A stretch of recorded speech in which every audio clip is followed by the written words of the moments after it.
¿De dónde venimos? ¿Qué estamos haciendo? ¿Y hacia dónde vamos? Introducción.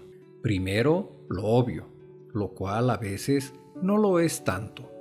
El punto central es que todos nos estamos transformando constantemente, es decir, venimos desde hace mucho antes del Big Bang, ahora somos humanos y luego moriremos, que no es más que simplemente cambiar de estado.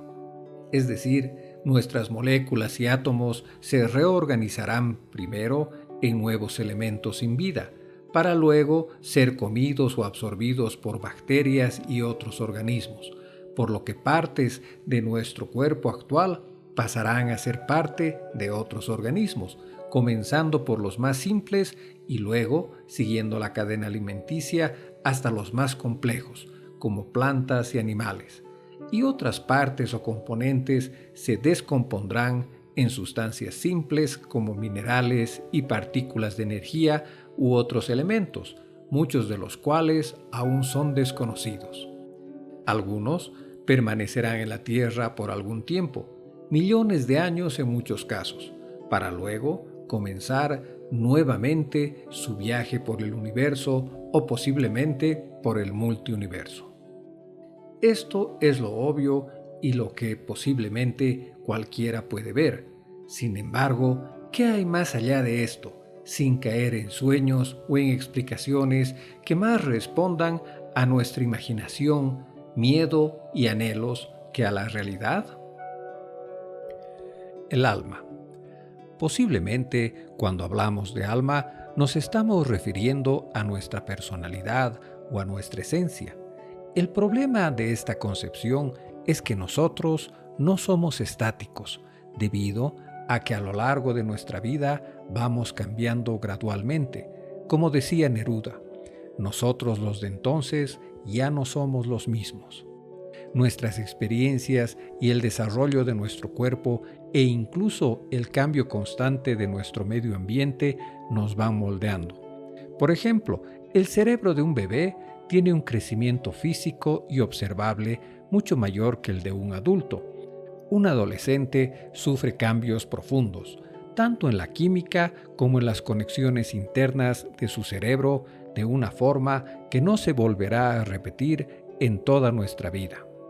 Pero incluso las personas adultas siguen creando constantemente nuevas conexiones neuronales, de tal forma que lo que nos alegraba o enfurecía en una etapa de nuestra vida nos produce sensaciones y reacciones muy distintas en otras etapas. Incluso nuestras creencias van cambiando, pues ciertamente sería ilógico que un adulto siga creyendo en Papá Noel, por ejemplo, o que incluso un joven idealista lo siga siendo tanto cuando alcance una edad adulta y una mayor experiencia de la realidad. Un anciano, ciertamente, tiene objetivos, deseos y circunstancias diferentes a un niño, etcétera, etcétera. Todos estamos interactuando e intercambiando no solo experiencias, sino además partículas materiales y energías con el resto del universo, ya sea a través de la alimentación, respiración, absorción de los rayos solares. Nuestro cuerpo emite calor y en general recibe y expulsa un sinfín de elementos, muchos de los cuales aún nos son desconocidos. Por lo tanto, pretender que después de nuestra muerte vayamos a seguir siendo iguales, o que nuestra personalidad o esencia o alma se mantendrán iguales, es ilógico y tampoco tiene sentido, pues nunca hemos permanecido inmutables, ni antes de nuestra vida, ni durante la misma, y ciertamente tampoco después de la misma. Lo más probable es que esta concepción provenga del miedo al cambio, a nuestra imaginación y a las ideas de otras personas que en muchos casos, históricamente, han sido inventadas por diversas razones, desde las más egoístas, pero también muchas altruistas y con la mejor voluntad de construir un mundo más justo, con menos violencia y mayor bienestar social. Ética. Sin embargo, la necesidad práctica y psicológica de una religión no implica su veracidad, y en los tiempos actuales de mayor información, también contribuyen negativamente a las verdaderas razones prácticas y reales para ser personas con una alta ética y moral, que, dicho sea de paso, son reales, pues es mucho más probable que una persona ética triunfe económica y emocionalmente en, por ejemplo, una empresa o en una comunidad que una persona poco ética, pues ¿quién quiere a un ladrón o a un mentiroso como gerente general de una transnacional como Apple, por ejemplo? Ciertamente ni los accionistas ni los consumidores lo desean. Es importante aclarar la importancia de la ética y la verdad, puesto que muchos piensan que la necesidad de crear miedo en las personas a través de la religión es justificada aún a sabiendas de que muchas partes de la misma carecen de veracidad, lo cual, irónicamente, en estos tiempos del Internet y de medios de comunicación masiva, producen resultados opuestos, pues muchas de las personas, especialmente las jóvenes, comienzan a dudar de la validez de la ética al escuchar constantemente nuevos descubrimientos científicos que riñen o contradicen a lo predicado en muchas religiones. Por lo tanto, la verdad es la mejor aliada de la ética y la mentira solo impulsa la maldad, el egoísmo y el malestar en la sociedad. ¿Que nuestra alma permanecerá pensando como lo hacemos en vida? Tampoco tiene ninguna lógica, ni razón de ser, ni un mecanismo que pueda llevarnos a creer que eso sea así, puesto que está comprobado científicamente que somos una especie de máquinas biológicas. Es decir, por ejemplo, cuando una persona recibe un fuerte golpe en la cabeza, muchas veces su personalidad cambia literalmente. Algunos son más agresivos. Otros incluso empiezan a alucinar o ver cosas que no existen. Otros pierden la memoria, etc. Existen investigaciones donde, por ejemplo, se destapa quirúrgicamente el cerebro de algunas personas estando ellas despiertas.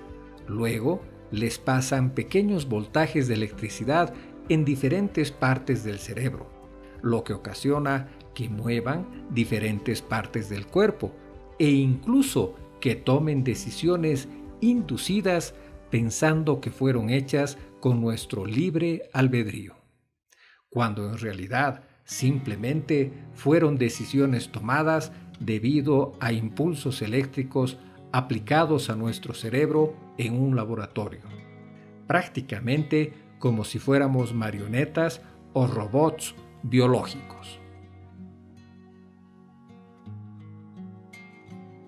Sin embargo, después de la muerte, los átomos de nuestro cuerpo se reorganizarán como lo analizamos anteriormente, y nuestra máquina biológica o lo que nos hace ser como somos dejará de existir. El increíble poder de nuestra mente, unido a nuestro miedo a la muerte, a lo desconocido, a nuestro deseo de volver a ver a nuestros seres queridos, entre otras cosas, han llevado a la humanidad, en primera instancia, a creer en dioses de la naturaleza, como el dios del rayo o el dios del mar, etc. Luego, al ir evolucionando nuestros conocimientos y capacidades, literalmente hemos venido inventando las religiones, llevadas de la mano por la naturaleza humana. Es decir, que casi siempre existen personas que consciente o inconscientemente toman ventaja de estas creencias y temores y van moldeando estas religiones de acuerdo a sus intereses y deseos. Por ejemplo, prácticamente todos los libros de la Biblia se han escrito más de 100 años después de la muerte de Jesús, Muchos de estos libros han sido modificados, algunos incluidos y otros excluidos de la Biblia hasta más de 1500 años después, de acuerdo a las necesidades pragmáticas de la Iglesia y otros factores. Otras muestras de lo mismo es que, por ejemplo, un tercio de todo lo que se recaudaba en las colonias españolas en Sudamérica era destinado a la Iglesia. La Iglesia Católica asesinaba y atormentaba durante la Inquisición a todas las personas que no creían en sus enseñanzas. El abuso infantil y relaciones con la mafia son muestras de que lo más probable es que todo esto provenga de la mano del hombre y no de Dios. Lo mismo se puede decir de prácticamente todas las religiones de una u otra forma. Estamos de paso. Todos estamos en este estado de seres humanos individuales y, como ya lo mencionamos, nos estamos transformando constantemente mientras vivimos. Lo hemos venido haciendo desde antes de nacer y lo seguiremos haciendo después de morir. Incluso el Big Bang y nuestro universo no podrían ser el comienzo del tiempo ni el fin del mismo, puesto que siempre habrá un comienzo y un fin de un estado, en orden cronológico. Es decir, tampoco se puede decir que el tiempo comenzó con el Big Bang, como sostienen muchos científicos, sino que hubo un antes y habrá un después de cualquier suceso. Ahora, claro, según Einstein, la duración o percepción del tiempo es relativa.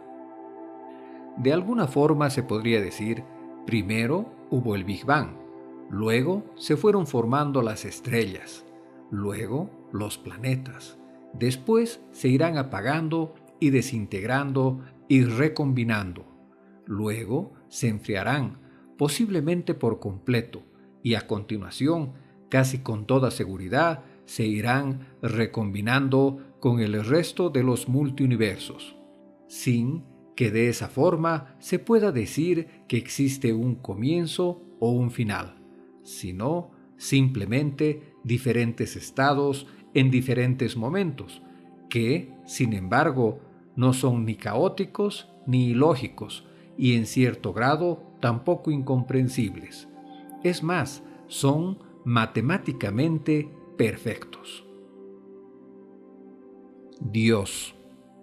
La sensación de que la búsqueda por saber y o entender un poco mejor acerca de qué o quién es Dios, que empieza en muchos casos desde la niñez y desde hace incontables generaciones, está empezando a dar frutos, puesto que si bien nadie es dueño de la verdad, también es cierto que cualquiera puede, eventualmente, aportar un granito de arena que ayude a incrementar la comprensión de dónde venimos, qué estamos haciendo, cuál es nuestra misión en esta vida y hacia dónde vamos, puesto que ciertamente hasta el organismo más simple tiene una función que cumplir, ya sea ayudando a comprender o equivocándose, y mostrando eventualmente cuál camino no lleva a la verdad y cuál sí nos aproxima a ella. Cada vez existe mayor escepticismo acerca de la veracidad literal de, por ejemplo, las historias de la creación de la vida, la Virgen María y muchas otras que se encuentran en prácticamente todas las religiones, las cuales son científicamente equivocadas y posiblemente muchas son literalmente mentiras realizadas por personas de las iglesias, algunos con buena intención, como ayudar a mejorar la moral de los súbditos, y otras con intenciones egoístas como la preservación del poder y conseguir réditos económicos. Pero también, en buena parte, y entendiendo el uso y la función de las metáforas, son verdaderas en el sentido de que enseñan grandes verdades para la vida práctica y la mejor convivencia entre humanos, además de que han pasado la prueba del tiempo al permanecer vigentes por muchos siglos y milenios.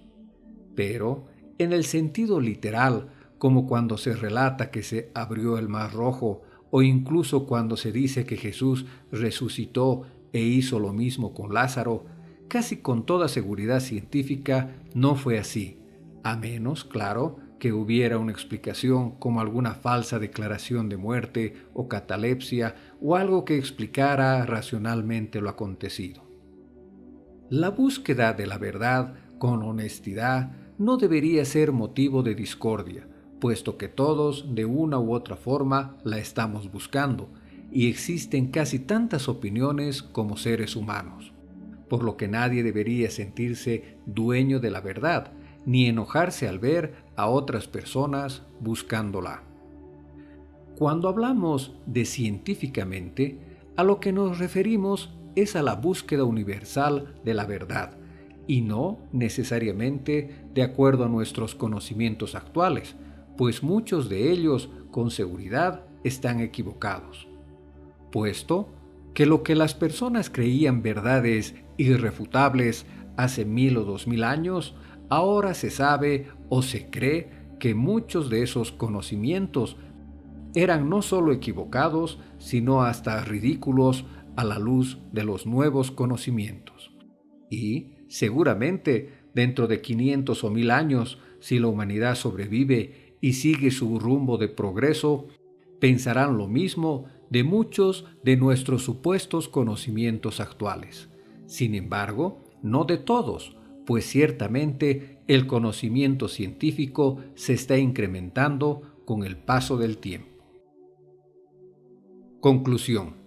Según la Biblia, Dios es evidente en todas las cosas, y creo que literalmente así es, pero debido a que Dios es mucho más real de lo que dicen y piensan la mayoría de las religiones, pues literalmente Dios es el conjunto de todo el universo, los multiuniversos, nosotros mismos, las plantas, los animales, los microorganismos e incluso los minerales, la energía, la luz y literalmente todo.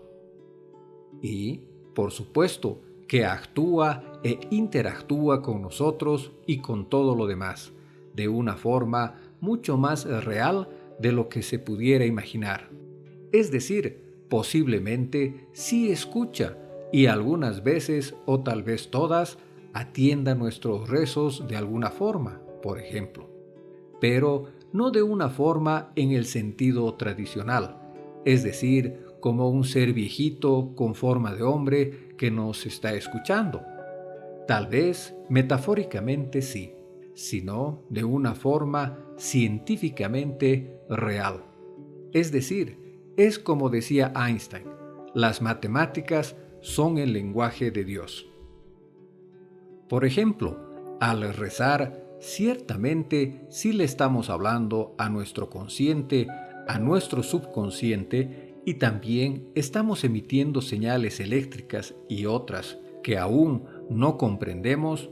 Muchas de ellas viajan a la velocidad de la luz por el universo o por otros medios de transporte como posiblemente agujeros de gusanos u otros que aún no comprendemos.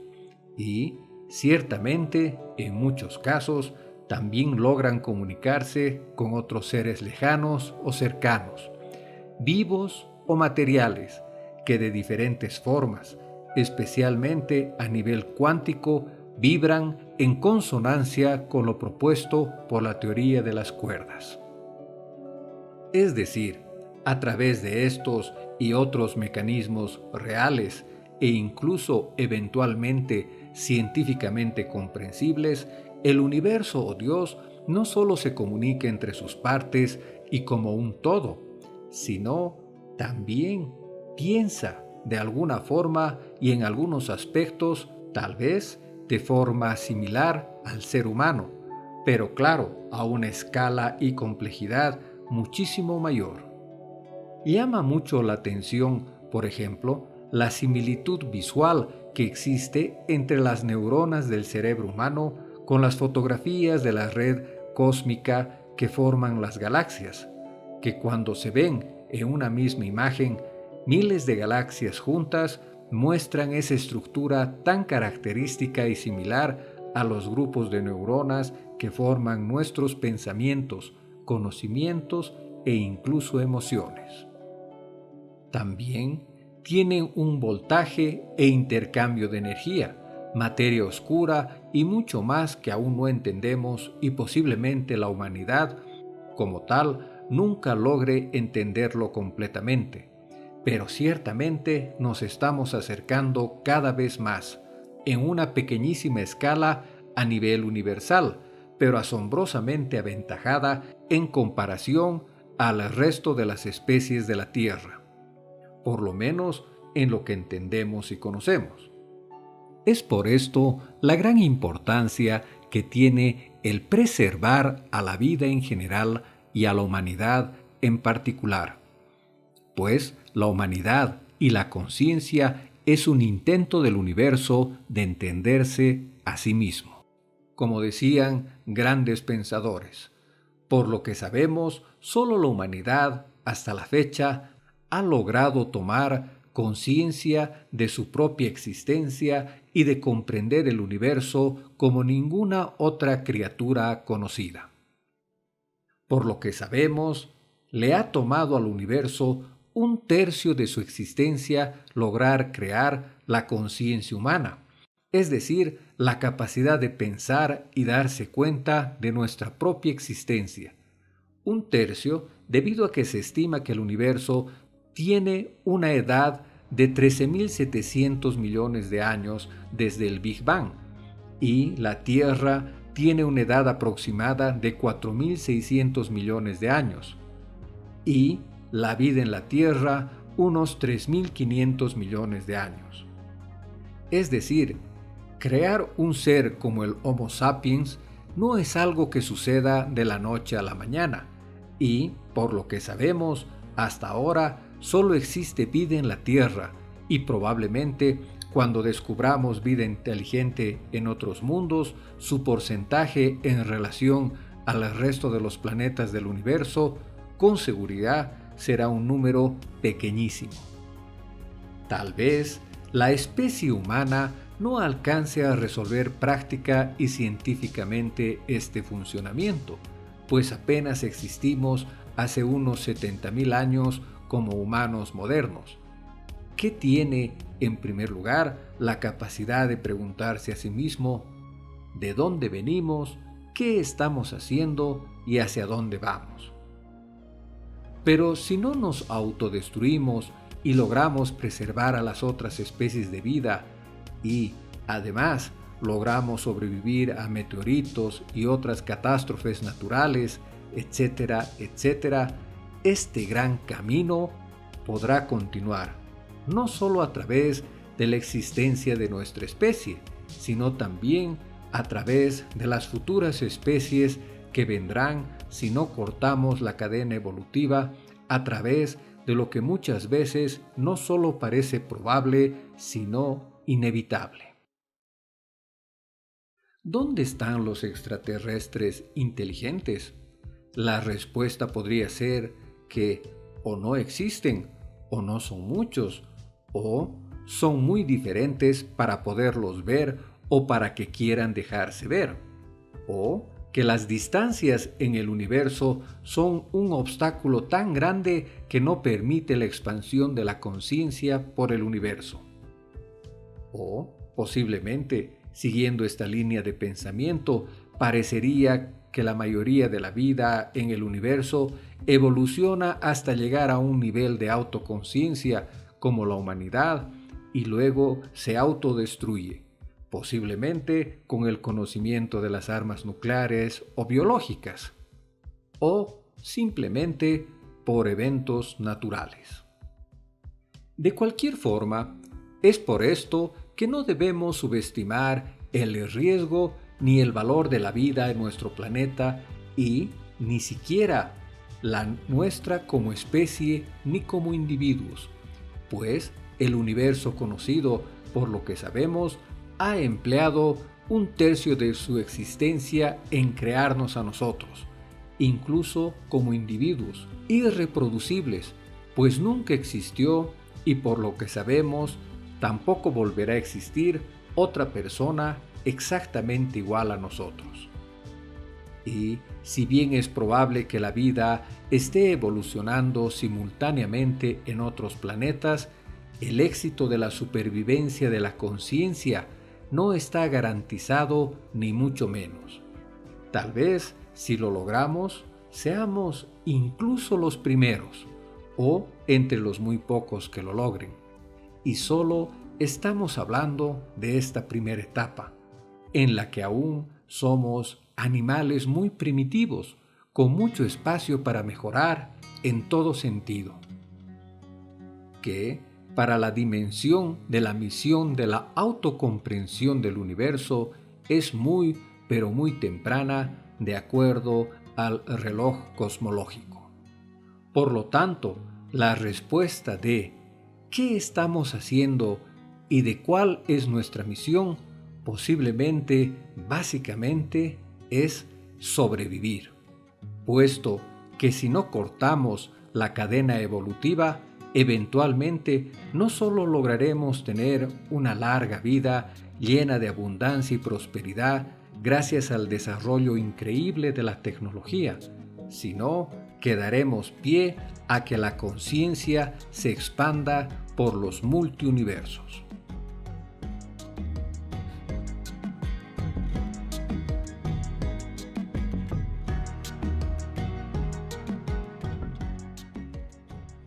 Este ensayo fue realizado por Jorge Arteaga Zambrana.